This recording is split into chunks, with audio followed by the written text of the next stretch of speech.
I perform an act सबसे बड़ा ज्ञानी. We are from Second Southern. We hope you will like it. Thank you.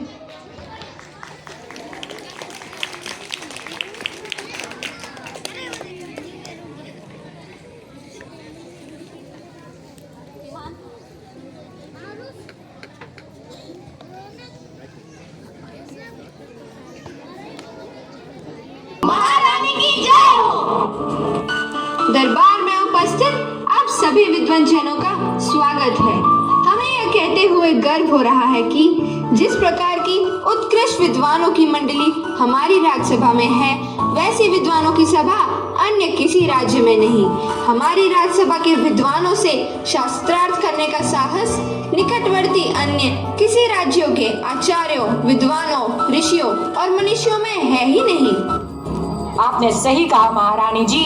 मैं आचार्य वल्लभ, जिसने चारों वेदों का ज्ञान अपनी कठोर साधना से प्राप्त किया है, उससे भला शास्त्रार्थ करने का साहस कौन कर सकता है। मुझ सा प्रकांड ज्ञानी न कोई है न कोई होगा।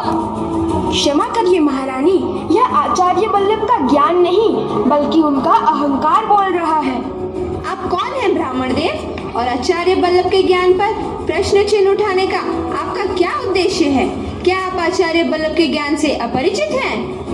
महारानी जी, आचार्य वल्लभ ज्ञानी है, यह अच्छी बात है, पर वह सबसे बड़े ज्ञानी है, यह उनका अहंकार है। महारानी जी, आचार्य वल्लभ शास्त्रार्थ में जीत सकते हैं, यह बात ठीक है, पर उन्हें कोई हरा नहीं सकता, यह उनका अहंकार बोल रहा है।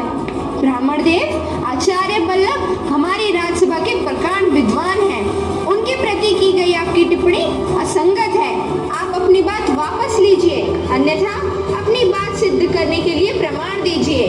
महारानी जी, मेरे कहने का आशय किसी का अपमान नहीं, बल्कि यह इंगित करना है कि जहाँ ज्ञान होता है वहाँ अभिमान नहीं, और जहाँ अभिमान होता है वहाँ ज्ञान नहीं।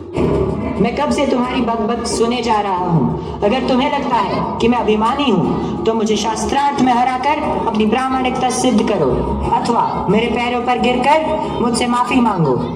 महारानी जी, मैं आपकी राज्यसभा में शास्त्रार्थ के लिए नहीं बल्कि अपनी पुत्री की शिक्षा व्यवस्था के लिए उपस्थित हुआ हूँ। ब्राह्मण देव, आपने हमारे राज्य के सबसे वरिष्ठ प्रकांड ज्ञाता, चारों वेदों के मर्मज्ञ आचार्य वल्लभ का अपमान किया है। या तो आप आचार्यों के चरणों में झुककर क्षमा प्रकट करें, अन्यथा अपनी प्रामाणिकता सिद्ध करने हेतु उनसे शास्त्रार्थ करें। यही मेरा आदेश है। किंतु महारानी, किंतु परंतु कुछ नहीं सोमचंद्र, तुम्हारे पास मात्र दो विकल्प हैं, क्षमा या शास्त्रार्थ। आचार्य वल्लभ, मैंने कोई गलती तो नहीं की है, अतः क्षमा मांगने का कोई प्रश्न नहीं है। हाँ, हमें आपकी शास्त्रार्थ करने की चुनौती स्वीकार है।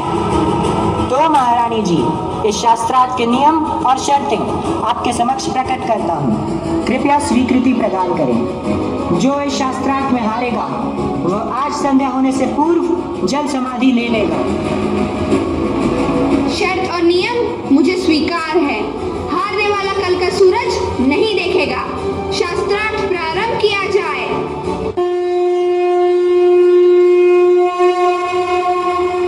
प्रेम क्या है? स्वयं को सभी में देखना ही सच्चा प्रेम है। आसक्ति क्या है?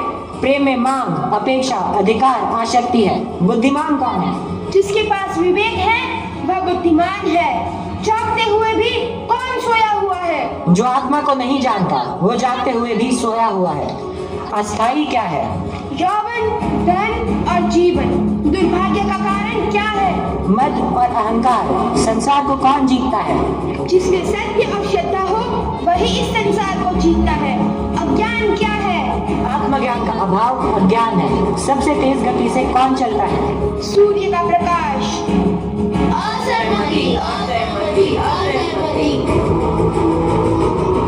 तुम परास्त हो गए ब्राह्मण देव, तुम परास्त हो गए। मन की गति सबसे तेज होती है, अतः महारानी जी, ब्राह्मण देव को जल समाधि का आदेश दिया जाए। मेरे पिताजी को क्षमादान दे आचार्य, क्षमादान दे। मेरे पिताजी को क्षमादान दे महारानी, क्षमादान दे। इस शास्त्रार्थ में आचार्य सोमचंद्र पराजित हुए। इन्हें जल समाधि का आदेश दिया जाए। इस प्रकार सोमदेव शास्त्रार्थ में पराजित हुए और जल समाधि लेने को विवश हुए। इधर आचार्य बल्लभ से शास्त्रार्थ करने की हिम्मत वर्षों तक किसी में नहीं हुई। 15 वर्षों पश्चात एक ऋषि कुमारी का राजसभा में प्रवेश हुआ। तो आइए देखते हैं। हे ब्राह्मण पुत्री, तुम बिना अनुमति के भीतर कैसे जा रही हो? द्वारपाल, मैं आचार्य बल्लभ को ढूंढ रही हूँ। मैं उन्हें शास्त्रार्थ में चुनौती देने आई हूँ। ब्राह्मण पुत्री, तुम अभी अबोध हो। आचार्य बल्लभ को चुनौती देने के बजाय जाओ किसी आश्रम में जाकर शिक्षा ग्रहण करो। हे द्वारपाल, आपकी एक छोटी सी चिंगारी पूरे जंगल को जलाकर राख कर सकती है। बाल पकने से कोई ज्ञानी नहीं हो जाता। ज्ञान की साधना करने वाला ही परम ज्ञानी होता है। मैं ज्ञान वृद्ध हूँ, इसलिए मुझे भीतर जाने दो। या तुम्हारी महारानी अवंतिका देवी या आचार्य बल्लभ को मेरे आगमन की सूचना दो। द्वारपाल, उन्हें भीतर आने दो।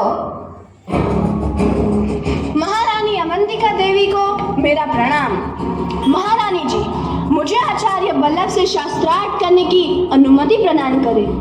ब्राह्मण कुमारी, मेरा आपसे निवेदन है कि अभी आप आचार्य बल्लभ से शास्त्रार्थ करने के लिए वयस्क नहीं हुई हैं। आचार्य बल्लभ से शास्त्रार्थ करना कठिन है। उनसे शास्त्रार्थ में हारने वाले को जल समाधि लेनी पड़ती है। इसलिए आप अभी और विद्या का अध्ययन करें। महारानी जी, आचार्य बल्लभ से शास्त्रार्थ करने के लिए